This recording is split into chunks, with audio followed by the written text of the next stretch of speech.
So today we are here with Seren Bayramoglu. Seren, welcome.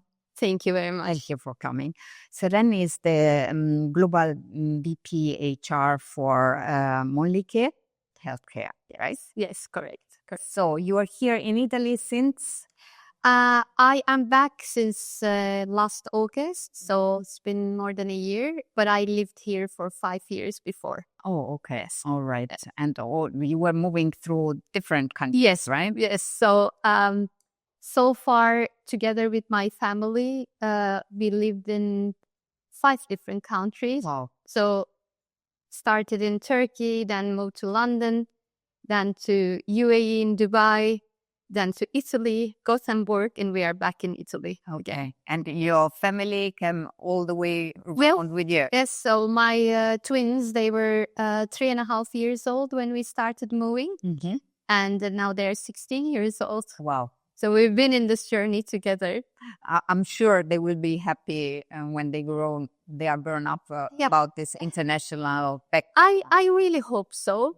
So far, I mean, I've seen them growing to be really resilient kids, open to change, easy with change.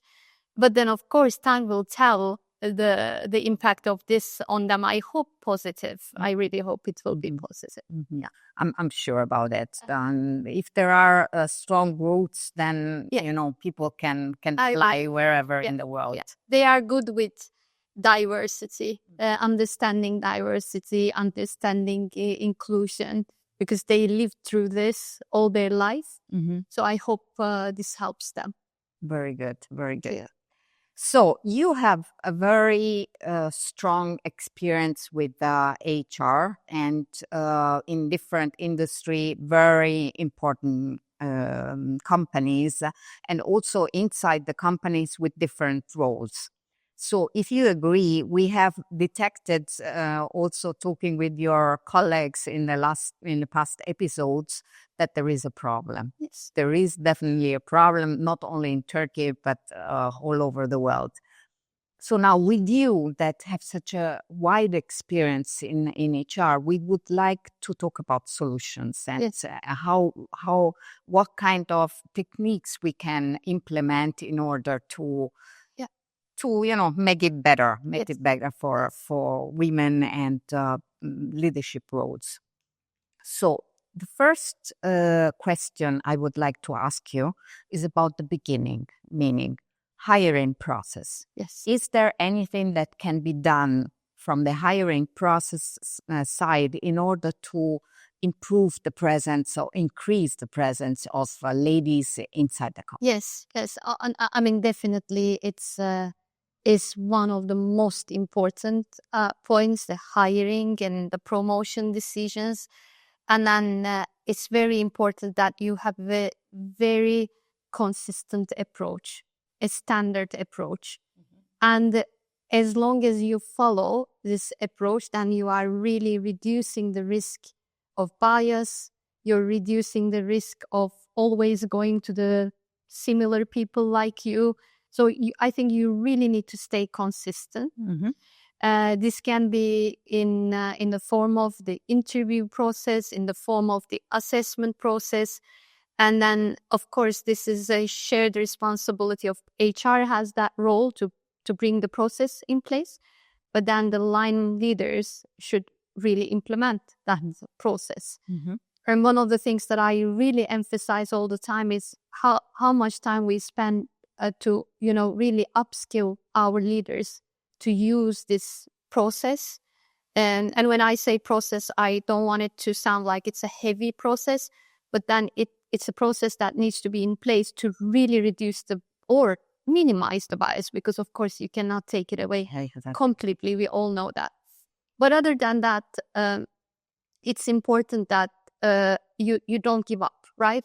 So because it happens, sometimes you hire for some professions that is male heavy, and then you ask your partner, who is like your recruitment partner, to give you some resumes, and then it's male. It's like you need to push. Maybe not 1 time, 2 times, 3 times. And then, of course, there is a limit to it that you can push, but of course. push it as much as you can. And then when you have the candidate pool, then put your process in place. And then, of course, meritocracy always wins. In the end, you need to hire the right person for the role. But I think the initial part is so important. I mean, you need to do it in a really good, consistent way so that you feel good about what you have done in the end. Okay. But you always hire the right person for the role. At the end, yes, meritocracy is... Of course, but you have some work to do before.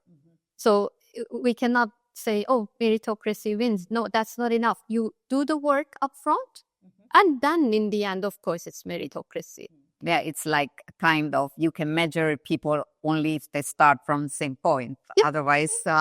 Exactly. And talking about pay gaps, I don't want to ask you in the actual company, but did you see any situation in general where there is a pay gap between men and women? And how did you deal with it? How did you spread this consciousness of this problem? I mean, pay gap is a reality in the world. We know that it's measured. There are KPIs, so no one can say there is no pay. There is pay gap. But then what you can do about pay gap is, like, again, similar to what I have said. You need to go with a methodical approach. So, like, there are many companies are doing the pay gap analysis. And I think it's so important because we know that there is bias. And I say we can minimize, but we cannot remove the bias completely. So where we say that there is a bias in the world, then there will be pay gap also in the world. So for that, again, I'll come to the same. You need to have a very good pay gap analysis process in place. And, there are companies doing this with a very statistical approach. So basically, they get the data, they assess the data, they remove the things that might impact this data, they clean the data, and then in the end, the data shows you where are the pay gaps, and then you dig into those cases and you resolve them. And how do you resolve them? Meaning, if you detect that there is a man and a woman making the same job, having the same experience, etc., but there is a pay gap, how do you solve it? So, you looked at not only the experience, but you looked at the performance in the previous years when they got there are many more factors. Sure. So I think it's important for us to clean the data of those factors before coming to that conclusion. But if you come to that conclusion, you basically take action. Then you need to go speak with the leader, with their manager, make sure that we have the budget in place to act on those cases. We have to act on those cases because it cannot be about, men asking for more, whereas women at times it can be a little bit more silent when it comes to pay matters, but you cannot leave it in the hands of the people. It's your responsibility. How much aggressive they are in asking for something. Exactly. Yeah. So that's why I really appreciate those type of analysis. And again, this is by no means burdening the company with more work. It's really doing the right thing for your employees. Then I think both the male and the female employees will appreciate your approach. I'm sure. And I have a curiosity now. Did you ever evaluate any meeting settings that helps women to express their ideas or their voice to be heard in a better way? Yes. And to me, it's not only women. It's also about, all of the differences, all of the different people, right? We are not the same. I myself define myself as an extrovert. I'm quite vocal, I speak, I have no problem, but not everyone is like me. There are introverts and they have incredible things to offer, in my opinion, more than me. But then how do we really make the most of diversity in the room? So last year, because like if you look at where I'm working today, we have really, really good diversity KPIs. So we have women in leadership, and that's not a problem for us from a KPI point of view, number point of view, but it's not enough. So the question is, how do you make the most of the diversity in the room? And there is a technique that one of our leadership team members use and invite others to use all the time. Let's say that we are discussing about something. He always asks these 3 questions. He has talked about his perspective, but then later he asks, who has a different opinion? Or can I have a different opinion? Can I have a different opinion? And then after that, he asks, what could we be missing? What could I be missing? And then in the end, he asks, how can we make it better? If you don't ask those questions around, like looking people in the eye, inviting people one by one, and you know your audience, you know your team as well, you know who will be raising their hands. It's like probably you don't look at Seren because she will say it anyway. She will say it anyway. But look at the others who don't have that tendency. And when he uses this approach, he gets amazing results. Oh, wow. He does. And he invites all the others, and we all invite our leaders to do the same. So how to make the most of diversity in the room? So repeat the 3 questions. Okay. We will use it also for our last meeting. Please, who has a different opinion? Or you can say, can I have a different opinion? So that you can challenge the boss, right? Okay. Then you can ask, what could I be missing? What could we be missing? Then the third one is, how can we make it better? Or how can I make it better? Okay. So 3 magical questions. Oh, wow. That's, Yes. I mean, making like a personal approach is, I think, with structure. And with structure, and, they know that then the team gets used to those questions. So they know that, it's time for me to speak. Finally. Yeah, finally. And it can be really, for me, we need to take it like absolutely men and women. By numbers, we know that we have a problem in the majority of the world. But then it's not only that, it's about your personality, it's about your age, it's about your background, where you're coming from. So many differences that we can tap on. We don't tap on them as much as we should. No. So yeah, that would be my advice. And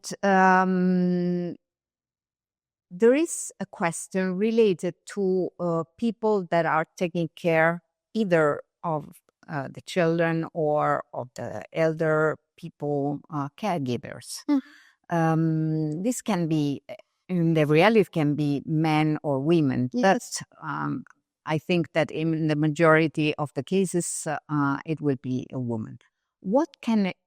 How can a company really support the caregivers in flexibility? How do you think it's the best approach?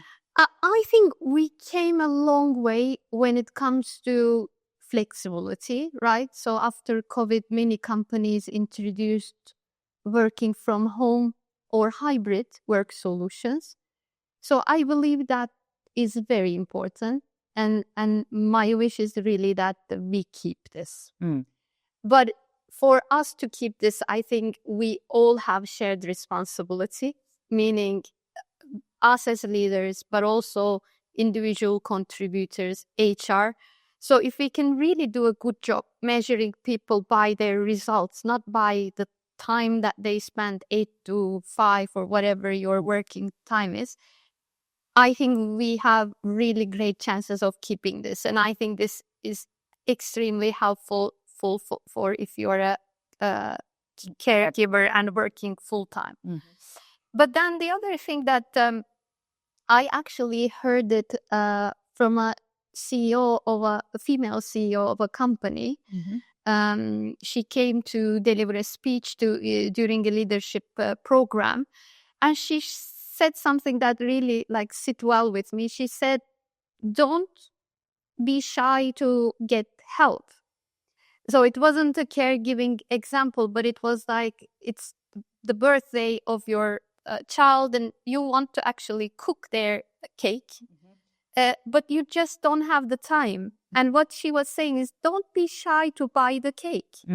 Don't be shy to ask for help. It's okay. Yes. You are still making sure that the cake is there and your child is happy. Yeah, you didn't cook it because you were busy with your work and you had to get something done. But don't feel bad that you didn't cook it. Wow, Seren, you are actually now opening, the subject of feeling guilty for a woman, which is, our daily bread, I would say. Yeah, it's our daily brand. But then the thing is, the cake is there. You've done the work that needed to be done to make sure that the cake is there. Yes, you didn't cook it yourself, but like free yourself of the guilt. Wow. But of course, this, I mean, by no means you can outsource a good conversation with your child. But the cake, yes. But the cake, yes. The cake you can. But if you're like your daughter, your son, they want to talk to you, it's so important that you are able to look at them in the eye and not be engaged with your phone. I mean, I need to confess, I did that. I'm really working on it now, not to do it.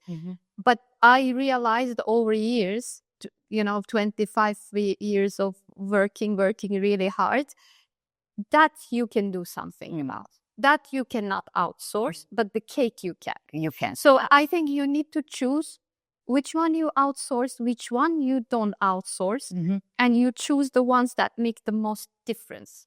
That will very good. Let's be a little bit lighter on. Yes, yes. And now we have our friend from here, from the Milan office, that would like to ask you a question. Sure, absolutely. Okay. So, considering that you work in different countries, have you ever felt the need to adapt the leadership style according to the local culture? Absolutely. I mean, local culture and the company culture. I mean, I had that experience. I was working in Istanbul in a global American company, and then there was a certain way of doing things. It was like we are very direct, to the point. We move on. It was like more task focused. Fast. But then I moved to Italy, and then I realized how important it is to take care of the personal parts, to make the time for asking people how they are, what they are doing, go deeper in that. And I really had to adjust. Yeah. And they don't teach you this. No. It's experience. It's experience. Then in Middle East, it's completely different. Then it's like much more intense in the moment, but maybe it can be less intense in other places. So you need to adjust all the time, back and forth. Or I had the amazing opportunity to live in Sweden. That's different. Wow, that's really different. Completely different. Even your mode of, how you operate in the meetings, how you leave the time to discuss things a little bit more in detail. It's just so different. They don't teach you this. I don't know if you experience, because I worked also in Sweden a long time, and I had the impression their mood is slower, actually, that they have, they are taking a lot care of, for example, we had to, in the office, we had to take off our shoes, and people were, running around in socks, and it's a lot taking care of things that are making life more comfortable, more not so hard for workers, you know, for... I mean, I think they are great in many things. I really don't consider it slow, but they really take time to engage majority of the people. This can be called a consensus culture. Yes, but consensus means that you invite people to the mix. So you get the opinion of people. Then it's, of course, your decision how much time it will take, because then, of course, the drawback of that is that you can maybe be late in making work decision. must be done. Work must be done. But I think they are amazing when it comes to involving people. We talked about inclusion. I think they're really good with that. And when it comes to female and male agenda in leadership, women in leadership agenda, they don't even need to talk about this because it's not a problem. It goes by, it's natural reality, because the governments there put some rules and policies in place that actually make it natural for everyone. And it was amazing to live with that. I lived there for 2.5 years. And it was really an amazing experience. And I realized how much part the governments play when it comes to this agenda. Of course, there is many more things that we can do as leaders or as HR professionals to drive this agenda, but the governments play a huge role. Yeah, absolutely. And I really think that will make the difference real. That's how I observed it. And now I must come to a very sensitive subject. And I would like to ask you if you have experienced that someone, a lady was reporting to you bad behavior within the company.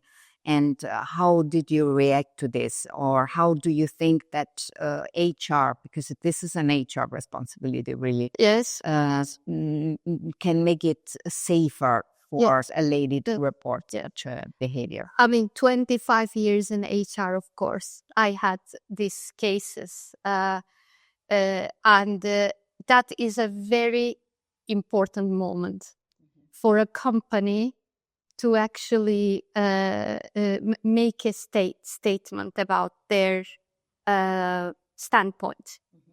And you really need to do it in the best way possible, because the person will judge you with how you have reacted, right? And you need to react I will bring the consistency, because it's so important, right? Like if a person raises a concern, then you know what to do. You know the channels that you're going to direct them. You know how you will assess a case that is raised by an employee, male, female, doesn't matter. And then you are really resolving it in a disciplined way. And most important of all, you are sharing the outcome with the employee. And if this is something serious, then you take serious actions. And then I would say also you find a way to make it visible to the organization. Of course, you're not going to talk about that case. It's confidential. You cannot. But then people should understand that bad behavior is not acceptable here. Retaliation is not acceptable here. And people should see the signs of how this is not acceptable. Okay. So I take it extremely serious. But for you to do it the right way, then you really need to know what to do. You cannot approach one case different than the other. You know what to do in each case, and the person sees this when they raise their case, so that the other person who was maybe refraining to share something, they will understand that it's okay. It's okay to speak up. But do you think that bad behavior referred to a lady, or the relationship between a lady and a man inside the company changed with the time, meaning what we considered 10 years ago as acceptable would now not be considered the same. I believe so. Yes, yes. I mean, I think we are evolving. Yes, absolutely. One behavior would have been okay, and especially in certain cultures. But now they are not. But it's thanks to the fact that people are speaking up more, and it's thanks to the fact that people feel comfortable to speak up more. And this is thanks to how companies are taking up these cases. Because previously, with the fear of retaliation, maybe like thinking that is okay behavior, people were not speaking up. It's a joke. Yeah, it is not a joke. So I think we came a long way, but I think that there are still more to be done, maybe in some geographies more than others. Exactly. Yeah. And to that, do you think that Turkey, now you are away from Turkey since a while, but do you believe that Turkey is going in the right direction to reach a world where, or at least a working environment? Let's take the working environment. I think we are progressing, right? Also take like the fact that the employees can have a hybrid work environment. Think about 20 years ago. It was impossible. And I think things evolve and change also in Turkey. I must say, although I'm not in Turkey anymore, but I have friends, I have family, I see that it's evolving. But we still have some work to do. Yeah. But also here, we have some work to do. Everywhere we have some work to do. Yeah. So can we say that actually consistency is something that we are using in HR environment to go in the direction of equality? Is that a keyword? I think consistency, discipline is the keyword. Okay. Because it's there. We know it's there. Bias is there. We are humans. I mean, there is this Harvard implicit bias test. You can Google. And then there are different tests that you can take. You can take female-male leadership. You can take on skin color. You can take on, differences, all the differences. And I did it. And I'm biased. I mean, I am. No.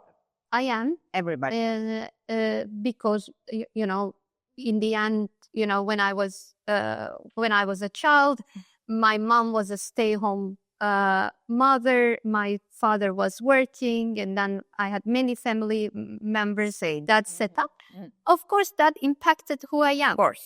But the most important thing is I know it exists, but then how can I take a consistent and disciplined approach to really do my best to remove the bias from my work or my decisions? This can be pay decisions, this can be hiring decisions, this can be promotion decisions.